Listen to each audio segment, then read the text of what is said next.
Target Life is 'n jaar in ons hele gesin se lewens wat 'n groot verandering vir ons almal beteken het.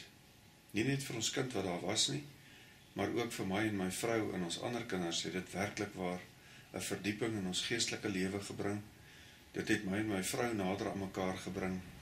Dit het 'n nuwe lig en 'n nuwe opgewondenheid in ons totale omgewing gebring. Target Life het vir my dogter baie meer selfvertroue gegee. Dit het haar geleer hoe om met mense te skakel, hoe om konflik op te los, hoe om voor mense te praat. Target Life het vir haar gehelp om haar beroep en haar toekoms beter uit te sorteer, om te weet hoe om 'n huweliksmaat te soek en 'n baie beter omgewing vir haar geskep. Dit het vir haar nuwe vriende gebring. Dit het vir haar in 'n posisie geplaas waar sy weet wie sy is, waar sy met haar Skepper staan.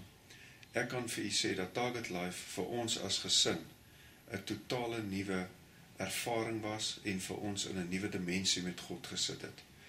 Ek kan vir u sê, baie mense vra vir my, mors sulke goed tyd, ek het nie nou geld nie, of is nie nou die regte tyd vir ons nie. U kan nie bekostig om u kind nie op so iets te sit, om nie vir hulle daardie fondasie te gee. Daar is soveel groepsdruk vandag daar buite. Target Life is een van daardie organisasies wat enige issues wat jou kind mee sit, uitsorteer en hom help. Hoe groter jou verwagting is van daardie jaar, hoe groter sal die ervaring vir jou wees en hoe groter verskil sal dit in jou lewe maak. Target Life het vir ons regtig waar waarde toegevoeg. Ek is tans 'n ouer wat 'n dogter het wat besig is met Target Life en ek wil net sê ons sien 'n ongelooflike verandering in haar. Sy het selfvertroue, sy is doelgerig, sy is gemotiveerd en ek wil net vir Target Life sê baie dankie. Dit is 'n baie groot voorreg om 'n kind by Target Life te hê.